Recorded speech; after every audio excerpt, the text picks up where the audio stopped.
Assalamualaikum warahmatullahi wabarakatuh. Perkenalkan, nama saya Dila Mardianti. Saya di sini akan mempresentasikan hasil proyek saya di mata kuliah pemrograman Web 2. Nah, saya akan memberitahukan bagaimana caranya untuk menjalankan proyek Laravel.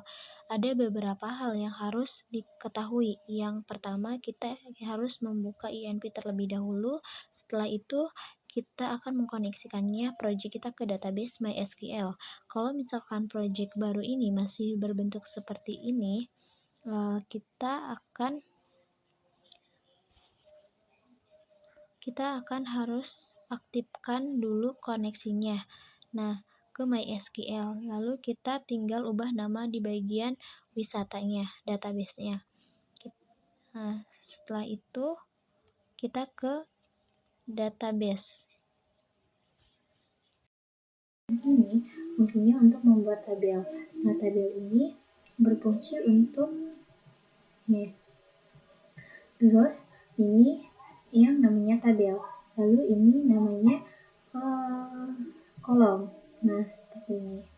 Terus setelah itu kan kita membuat otomatis ini kan. Nah, lalu kita buat ini. Nah, lalu kita pergi ke terminal. Nah, setelah itu kita membuat yang namanya PHP Artisan Migrate. Nah, PHP Artisan Migrate. Nah, kita itu menjalankan ini. Setelah dijalankan, maka kita akan ke sini. Lalu akan otomatis. Nah, kita membuat ini. Nah, setelah itu kita ke app model. Nah, di app model itu memiliki dua model atau dua file yang utamanya, yaitu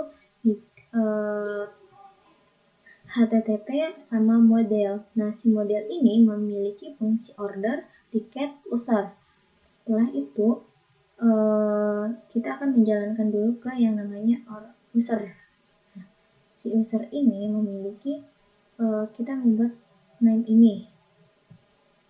Nah, terus ada yang namanya protective dan primary key. Nah, tuh setelah itu kita ke bagian tiketnya akan menampilkan seperti ini. Nah, terus ini ordernya seperti ini. Nah, udah gitu, udah dari sini kita pergi ke yang namanya controller, di mana controller tersebut memiliki banyak admin, set controller, home, order, tiket, dan user. Nah, kita masuk ke ini. Setelah itu kita masuk ke yang namanya tiket. Fungsi yang pertama fungsi indeks, yang kedua fungsi create. Saya akan mencoba menjelaskan dulu dalam fungsi indeks ini. Sebenarnya ini adalah variabel dan ini adalah model-model tiket. Ini bisa dilihat di model tiket. Jadi variabel ini sama dengan atau mengambil dari data model tiket yang tadi ya. Setelah variabel dibuat, fungsi utamanya terdapat return. Buka file folder resort. Nah, di resort itu ada folder view. Nah, di view itu ada yang namanya admin. Terus layout, order, tiket, dan user. Nah, itu kan semua.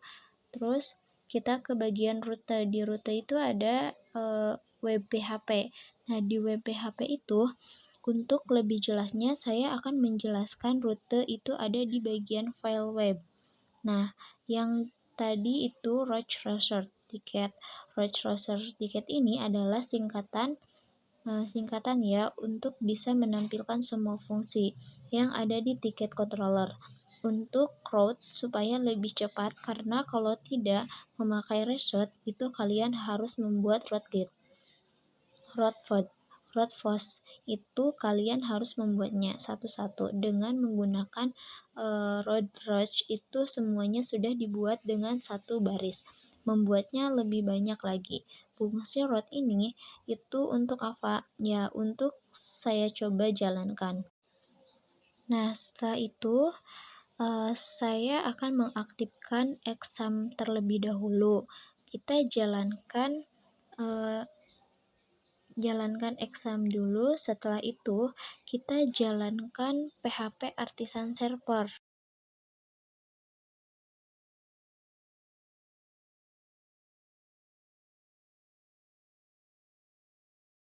Nah, setelah masuk, kita akan ke tampilan home.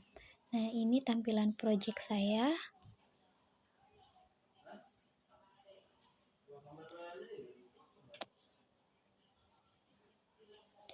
Setelah itu, kita masuk ke bagian admin.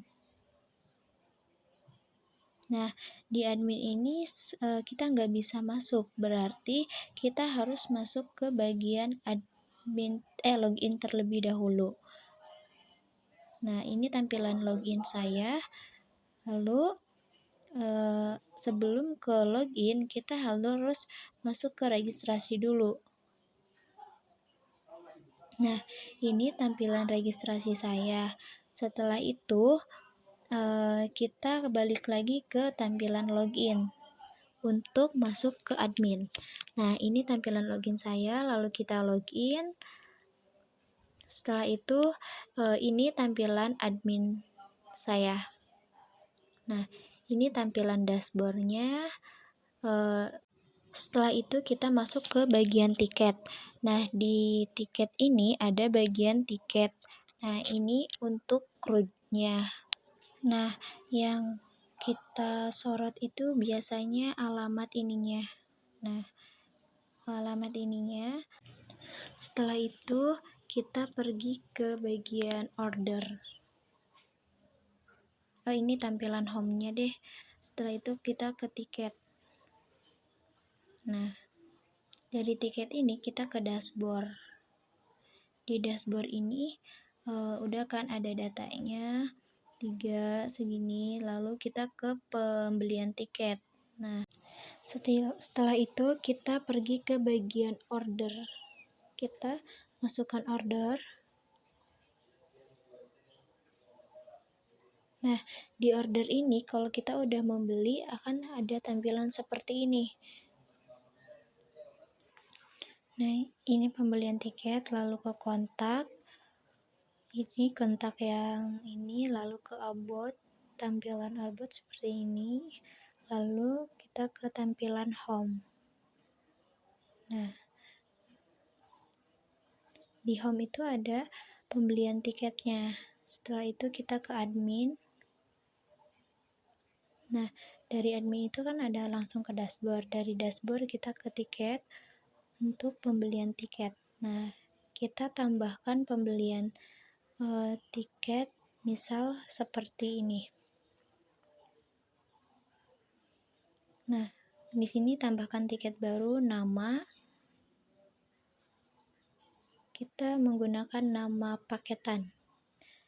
Setelah itu stoknya kita buat 100, lalu harganya kita ambil 50 misalnya, lalu kita simpan.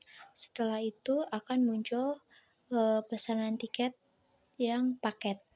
Nah, setelah itu kita langsung ke daftar pesanan setelah memesan tiket. Setelah itu kita ke order untuk pembelian tiket. Nah, nanti di order itu akan ada yang namanya kayak gini, scan. Setelah itu kita beli paketan yang tiket tadi. Kita kan sudah membuat tiketnya. Nah, setelah itu kita beli si tiket itu di halaman home. Nah, ini kita klik beli sekarang, lalu akan muncul di scanan paket, ya kan? Nah, setelah itu udah kan ya. Setelah pembelian tiket, nah kita ke admin lagi. Di admin itu kan kita tadi beberapa kali pesan tiket. Nah, jadi si data-datanya itu bertambah si totalnya teh. Jadi pesanan tiketnya juga bertambah. Lalu di daftar pesanannya juga bertambah. Jadi ada banyak gitu. Nah, di sini juga ada notifikasi. Nah, setelah pembelian tiket ada notifikasinya. Nah, mungkin sekian dari penjelasan saya. Kurang lebihnya mohon maaf apabila ada kesalahan ataupun kurang enak didengar. Wabillahi taufiq wal hidayah. Wassalamualaikum